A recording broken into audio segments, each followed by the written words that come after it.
Sofresh Music Studio. Wait up. MG. Ou boire avec yo, ou manger avec yo. Jodi demain c'est yo qui pral parler ou mal. Ou boire avec yo, ou manger avec yo. Jodi demain c'est yo qui pral parler ou mal. Zanmi ou trèt, zanmi ou trèt oh. Zanmi ou trèt, yo gen Tanperaman kilot. Zanmi ou trèt, zanmi ou trèt oh. Zanmi ou trèt, yo gen Tanperaman kilot. Zanmi ak nèg qui très will, jodi demain qui pap très tout.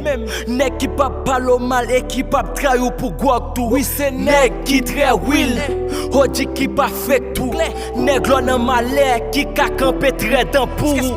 Original sous gâchette, traite yo toujours sous baïke. Qui est toujours sous fait en pile MC yo son bonne traite. Et chaque fois qu'on est toute sa traite, y'a toujours très tout. Faut toujours très cool pour qu'abaye au trèt. Ou boire avec yo, ou manger avec yo.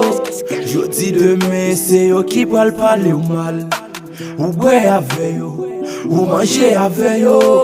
Jodi demain c'est yo qui pral parler ou mal. Zanmi ou trèt, zanmi ou trèt oh. Zanmi ou trèt, yo gen Tanperaman kilot.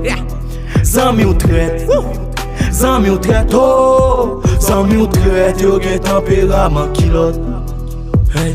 Yo toujours plus soucié de ou. Les projets pral sorti, plus soucié c'est yo. Yo toujours sous baïkou et puis soucié c'est yo. Soucié de nous délier, puis soucié c'est yo. Zanmi ou trèt, zanmi ou trèt oh. Zanmi ou trèt, yo gen Tanperaman kilot. Zanmi ou trèt, zanmi ou trèt oh. Zanmi ou trèt, yo gen Tanperaman kilot. Zanmi ou trèt, zanmi ou trèt oh. Zanmi ou trèt, yo gen Tanperaman kilot. Zanmi ou trèt, zanmi ou trèt oh. Zanmi ou trèt, yo gen Tanperaman kilot.